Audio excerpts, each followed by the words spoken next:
Welcome to Future Bright coaching classes. Today we are going to study revolutionary phase of Congress. इससे पहले हमने liberal phase of Congress और extremist phase of Congress पढ़ा था। वो छोटे छोटे वीडियो थे, लमसम 8 से 10 मिनट के बीच के वीडियो थे, क्योंकि उसके अंदर कुछ इतना नॉलेजेबल था नहीं, क्योंकि उसमें इतना कुछ पढ़ाने के लिए था नहीं। But the revolutionary phase of Congress are much interesting than last 2 previous lessons. तो चलिए हम रिवॉल्यूशनरी फेज ऑफ कांग्रेस पढ़ते हैं। देखिए, रिवॉल्यूशनरी फेज ऑफ कांग्रेस आज हम इस चैप्टर में बात करेंगे। सबसे पहले हम प्रोग्राम्स ऑफ रिवॉल्यूशनरी पढ़ेंगे, रिवॉल्यूशनरीज के क्या क्या प्रोग्राम थे, रिवॉल्यूशनरीज का इमरजेंस क्यों हुआ नेशनल मूवमेंट के अंदर। देखिए, रिवॉल्यूशनरी लीडर्स बहुत एनर्जेटिक थे, बहुत एफिशिएंट थे और नेशनलिस्ट फीलिंग थी उनके अंदर, राष्ट्रवाद की फीलिंग थी, मातृभूमि के प्रति उनका बहुत स्नेह था।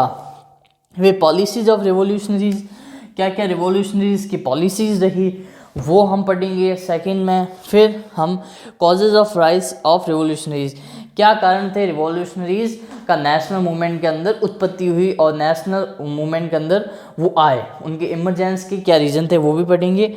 और फिर लास्ट में हम पढ़ेंगे रिवॉल्यूशनरी लीडर्स, कौन कौन से रिवॉल्यूशनरी लीडर्स थे। फिर इसके अंदर हम सरदार भगत सिंह, चंद्रशेखर आज़ाद और सुभाष चंद्र बोस, इन तीनों की लाइफ, तीनों के बारे में पढ़ेंगे हम।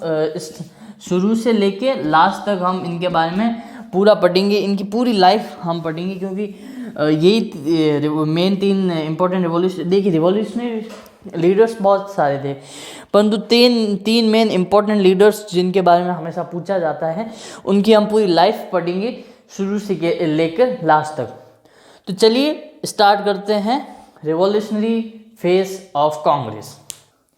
इन period of revolutionaries national movement become kept energy efficient and dynamic, awareness of nationalism and weakening the British rule. देखिए, रिवॉल्यूशनरीज के पीरियड के अंदर नेशनल मूवमेंट बहुत एनर्जी एफिशिएंट और डायनेमिक हो गया था। एनर्जी एफिशिएंट एंड डायनेमिक, इसके पीछे क्या रीज़न था। देखिए, जितने भी रिवॉल्यूशनरीज लीडर थे वो सब यूथ थे, वो सब जवान थे और सब युवा थे। जितने भी रिवॉल्यूशनरीज थे जो वो युवा थे, इसलिए सब एनर्जी एफिशिएंट थे और डायनेमिक थे। वो और अच्छे से सोच पाते थे और ज़्यादा एजुकेटेड थे as compare to liberal and extremist. दूसरा, अवेयरनेस ऑफ नेशनलिज्म, नेशनलिज्म की, राष्ट्रवाद की भावना बढ़ रही थी, मातृभूमि के प्रति प्रेम की भावना बढ़ रही थी, वीकन द ब्रिटिश रूल, और अंग्रेजी शासन को, अंग्रेजों के शासन को कमज़ोर कर रहे थे रिवॉल्यूशनरीज। देखिए रिवॉल्यूशनरीज से पहले आए थे एक्सट्रीमिस्ट। एक्सट्रीमिस्ट ने काफ़ी हद तक रिवॉल्यूशनरीज का रास्ता साफ कर दिया था, क्योंकि जो लिबरल्स लीडर थे वो सब देखिए अंग्रेजों के हाथ जोड़ते थे, उनसे विनती करते थे, लेटर लिखते थे, मेमोरेंडा करते थे, कभी कुछ कर नहीं पाते थे। परंतु इनको हटा के जब एक्सट्रीमिस्ट आए तो उन्होंने काफ़ी हद तक धरना देना शुरू किया, अंग्रेजों को थोड़ा बहुत धमकाना शुरू किया। तो एक्सट्रीमिस्ट ने रिवॉल्यूशनरीज के लिए काफ़ी रास्ता साफ कर दिया था। इसलिए extremist are much more better than liberals. तो रिवॉल्यूशनरीज की नींव एक्सट्रीमिस्ट थे, ठीक है। उसके बाद देखिए, liberals are easy chair politician. उनको अपनी राजनीतिक गद्दी से मतलब था, उनको और किसी चीज़ से मतलब नहीं था। उनको लेजिस्लेचर असेंबली के अंदर सीट मिल जाती थी, उनके लिए यही बहुत था। परंतु जो एक्सट्रीमिस्ट थे उनको इससे कुछ मतलब नहीं था, उनको धरना देना था, उनको सब कुछ करना था। और जो रिवॉल्यूशनरीज थे उनसे 10 कदम और आगे थे। वो सीधा बम ब्लास्ट करते थे, गोलियां चलाते थे, अंग्रेज़ों की ट्रेनों को लूटते थे, अंग्रेज़ों का खजाना लूटते थे और उनसे सेना बनाते थे, सबको ट्रेन करते थे और अंग्रेज़ों के ऊपर ही वार करते थे। तो रिवॉल्यूशनरीज आर मेन हीरोज। हमारे देश के अंदर रिवॉल्यूशनरीज को ही मेन हीरो माना जाता है। इसके अंदर हम सबसे पहले पढ़ते हैं प्रोग्राम ऑफ रिवॉल्यूशनरीज। तो चलिए शुरू करते हैं। नाउ प्रोग्राम ऑफ रिवॉल्यूशनरीज के क्या प्रोग्राम थे। सबसे पहले, in mind of Indian awareness toward nationalism, freedom and Motherland should be awaken.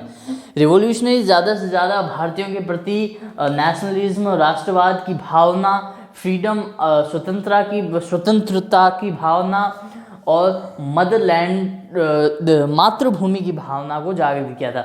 देखिए, रिवॉल्यूशनरी से पहले मातृभूमि की भावना, महाराणा प्रताप महान योद्धाओं ने मातृभूमि की भावना जागृत हुई थी।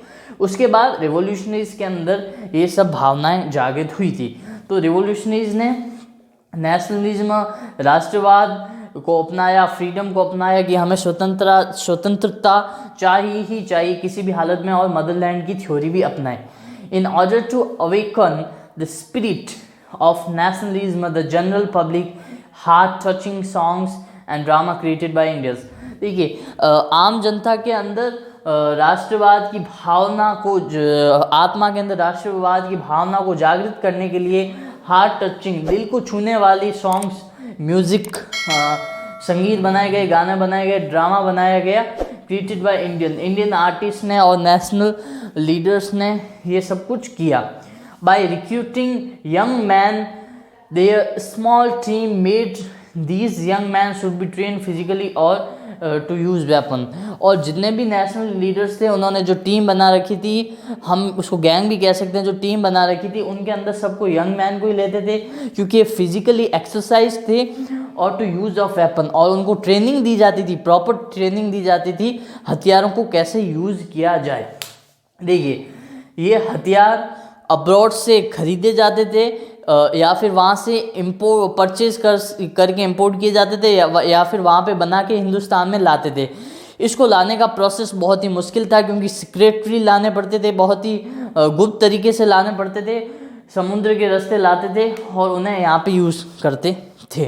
जितने भी रिवॉल्यूशनरी लीडर थे, वो सब अंग्रेज़ों की ट्रेन को, अंग्रेज़ों के खजाने को लूट के पैसा इकट्ठा करते थे, फिर अपने सैनिकों को वो पैसा देते थे और उन्हीं पैसों से हथियार वगैरह खरीदा करते थे। तो ये था कुछ main the revolutionaries believe that the law of English empire is animal kingdom. यानी रिवॉल्यूशनरीज ये मानते थे कि अंग्रेज़ों का शासन जानवरों का शासन था। पूरे देश के अंदर 5 या 10 लाख से ज़्यादा अंग्रेज़ नहीं थे, और अगर हम डिस्ट्रिक्ट वाइज बांटे तो ये तो बहुत ही कुछ सैकड़ों के अंदर पर डिस्ट्रिक्ट पे अंग्रेज़ होते थे। परंतु फिर भी हमारे देश के जो लोग थे वो अंग्रेज़ों के खिलाफ लड़ने की हिम्मत नहीं कर पा रहे थे। इन सभी चीज़ों को बताते हुए, इन सभी पॉइंट्स को बताते हुए रिवॉल्यूशनरीज़ ने एक नई लड़ाई लड़ी, और उसमें उन्होंने कहा कि या तो अंग्रेज़ों से लड़ते हुए मर जाओ, या फिर मरने से पहले अंग्रेज़ों को मार कर देश से भगा दो। तो ये नई आइडियोलॉजी की उत्पत्ति हुई। देखिए, रिवॉल्यूशनरी सब में रिवॉल्यूशन का मतलब ही क्रांति होता है, तो रिवॉल्यूशनरीज एक नई क्रांति लाए, और इस क्रांति में काफ़ी हद तक एक्सट्रीमिस्ट का हम सपोर्ट मान सकते हैं, क्योंकि एक्सट्रीमिस्ट ने रिवॉल्यूशनरीज का बहुत सारा रास्ता साफ कर दिया था, और उन्होंने रिवॉल्यूशनरीज के लिए एक्सट्रीमिस्ट ने एक अच्छा खासा बेस बना दिया था, और उस बेस के ऊपर रिवॉल्यूशनरीज ने काम किया, और देश के स्वतंत्रता के अंदर सबसे ज़्यादा इम्पोर्टेंट रोल रिवॉल्यूशनरीज का ही माना जाता है एज़ कम्पेयर टू लिबरल्स और एक्सट्रीमिस्ट और रिवॉल्यूशनरीज के बीच में ज़्यादा कुछ अंतर नहीं था। यही अंतर था कि रिवॉल्यूशनरीज ज़्यादा जल्दी रिजल्ट चाहते थे एज़ कम्पेयर टू एक्सट्रीमिस्ट, परंतु लिबरल तो कुछ चाहते ही नहीं थे, वो तो अंग्रेज़ों के तहत नीचे राज करना चाहते थे। रिवॉल्यूशनरीज का मेन उद्देश्य यही था कि वो अपने मदरलैंड को, वो अपनी मातृभूमि को बाहरी शासन से, ब्रिटिश रूल से स्वतंत्र करा सकें और देश को आज़ाद करा सकें। अब हम आगे पढ़ते हैं पॉलिसीज ऑफ रिवॉल्यूशनरीज। चलिए अब पढ़ते हैं पॉलिसीज ऑफ रिवॉल्यूशनरीज। रिवॉल्यूशनरीज की क्या क्या पॉलिसीज थी। सबसे पहले policies of revolutionaries clearly indicates that to be freed that India had to be freed itself from British rule in any circumstances। देखिए, रिवॉल्यूशनरीज की पॉलिसीज ये साफ साफ दर्शा रही थी कि भारत को खुद को अंग्रेज़ों से स्वतंत्र होना पड़ेगा खुद के बल पर। ये नहीं कि हम बाहरी तरीके से सहायता ले या फिर अंग्रेज़ हमें खुद छोड़ दे, नहीं, हम डंके की चोट पे अंग्रेज़ों को देश से भगाएंगे। ये रिवॉल्यूशनरीज की पॉलिसी थी। Revolutionary used weapon to answer the British imperialists in their own language। Revolutionaries हथियारों का इस्तेमाल करते थे, हिंसा का प्रयोग करते थे अंग्रेज़ों को उनकी खुद की भाषा के अंदर जवाब देने के लिए, क्योंकि अंग्रेज़ हथियारों के बलबूते पे ही भारत को दबा के रखते थे और भारत के ऊपर शासन करते थे। इसलिए उन्होंने हथियारों का रास्ता अपनाया, answer in their own language, उनके खुद के तरीके से उनको जवाब दिया रेवोल्यूशनरीज ने। The leadership of revolutionaries initiated young and energetic people. Revolutionaries के जो लीडर थे, जो मुखिया थे, उनको यंग, जवान और एनर्जेटिक, पूरा एनर्जी से भरपूर लीडर्स रखे गए। Revolutionaries distributed weapon in youth and taught weaponry to train for their use. Revolutionaries ने लोगों के अंदर हथियार बांटे और उनको यूथ को हथियार चलाना सिखाया, और ये सब रेवोल्यूशनरीज की पॉलिसीज हुई। अब हम पढ़ते हैं causes of emergence of revolutionaries in national movement, यानी नेशनल मूवमेंट के अंदर रिवॉल्यूशनरीज का आने का क्या मेन कारण था। चलिए अब हम थोड़ी नज़र डाल लेते हैं causes of rise of revolutionaries in national movement in India. देखिए रिवॉल्यूशनरीज नेशनल मूवमेंट के अंदर कैसे आए। रिवॉल्यूशनरीज से पहले एक्सट्रीमिस्ट और लिबरल्स अपना प्रयास कर चुके थे, परंतु वो भारत को आज़ाद नहीं करा पाए। उन्होंने जो भी प्रयास किए थे उनको अंग्रेज़ों ने, ब्रिटिशर्स ने आराम से दबा दिए थे। तो अब नए यूथ जो लोग थे वो समझ चुके थे कि हम ये पुरानी विचारधारा से, पुरानी आइडियोलॉजी से चलेंगे तो हम अपने देश को स्वतंत्र कराने में बिल्कुल सफल नहीं हो पाएंगे। इसलिए उन्होंने Indian youth took a path of personal bravery, खुद के साहस, पर्सनल ब्रेवरी, खुद के साहस and the revolution against the British government, खुद के साहस के बल पर अंग्रेज़ों के खिलाफ क्रांति की और रिवॉल्यूशन किया। ये रिवॉल्यूशनरी लीडर्स सीक्रेट मीटिंग्स करते थे, अपना ग्रुप बनाते थे, गैंग बनाते थे और हथियार खरीदते थे लूट के पैसों का, और अंग्रेज़ों के खिलाफ ये अपना काम करते थे। Second, the liberals and extremist did not succeed in achieving independence. जो लिबरल थे और जो एक्सट्रीमिस्ट थे वो स्वतंत्रता को प्राप्त करने में बिल्कुल असफल हो गए थे। तो अब यूथ समझ चुका था कि अगर उन्होंने जो जो काम किया है, उन्होंने जो जो किया है, उससे हम स्वतंत्रता नहीं कर पाएंगे, क्योंकि वो नरम दल के लोग थे। उन्होंने चिट्ठी लिखी, मेमोरेंडा किया, सब कुछ किया, उससे अगर हम आज़ाद नहीं हो पाए तो हम आज़ाद कैसे हो पाएंगे। इसलिए रिवॉल्यूशनरीज ने नया रास्ता अपनाया। ऊपर से जो ब्रिटिश रूल था, उनका ईगो, उनका घमंड बहुत ज़्यादा हो गया था और लोगों के ऊपर टॉर्चर कर रहे थे, जुल्म कर रहे थे, लोगों को दबा रहे थे। इसलिए रिवॉल्यूशनरीज ने उनकी ही भाषा में उनको जवाब देने की सोची और नया रास्ता अपनाया। The British government completely firm to suppress such a situation promoted revolutionaries come to mainstream. अब देखिए लिबरल्स को और एक्सट्रीमिस्ट को ब्रिटिशर्स दबाने में बिल्कुल सफल रहे थे, तो अब दूसरा कोई ऑप्शन ही नहीं था। इसलिए रिवॉल्यूशनरीज को मेन स्ट्रीम में आने का मौका मिला और उन्होंने अपना काम किया। अब देखते हैं हम थोड़ा रिवॉल्यूशनरीज लीडर्स के बारे में। देखिए रिवॉल्यूशनरी लीडर जितने भी थे उनके अंदर मातृभूमि की भावना, देश प्रेम की भावना, मदरलैंड की भावना ओतप्रोत थी। देश प्रेम की भावना से वो बिल्कुल ओतप्रोत थे और वो अपने देश को किसी भी हालत में स्वतंत्र कराना चाहते थे। तो अब हम बात करते हैं रिवॉल्यूशनरी लीडर्स की। रिवॉल्यूशनरी लीडर्स, क्रांतिकारी मुखिया। Revolutionaries made a nation independent by sacrificing their life. Revolutionaries ने देश को स्वतंत्र कराने के लिए खुद की जीवन का बलिदान दिया।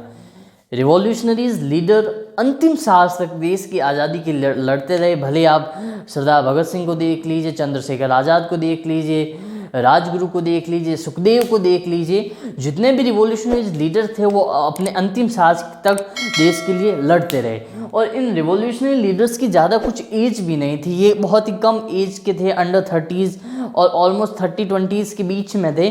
तो उन्होंने देश के लिए, स्वतंत्रता के लिए लड़ाई लड़ी। और ये रिवॉल्यूशनरीज लीडर ही थे जिनके समय ये वंदे मातरम शब्द आया। रिवॉल्यूशनरीज से पहले वंदे मातरम शब्द नहीं हुआ करता था हमारे देश के अंदर। तो नई नई देशभक्ति की भावना से ओतप्रोत होकर नई नई चीज़ें रिवॉल्यूशनरीज लेके आए थे। In this national movement many revolutionaries like Sardar Bhagat Singh, Chandrashekhar Azad, Sukhdev, Rajguru, Subhash Chandra Bose, Ajit Singh, Ram Prasad Bismil contributed their lives in freedom। तो उन्होंने देश की आज़ादी के लिए बहुत योगदान दिया। भले आप सरदार भगत सिंह को देख लीजिए, चंद्रशेखर आज़ाद को देख लीजिए, किसी को भी देख लीजिए, उन्होंने देश की स्वतंत्रता के लिए बहुत ही प्रयास किए हैं, बहुत ही स्ट्रगल किया है और बहुत ही योगदान दिया है।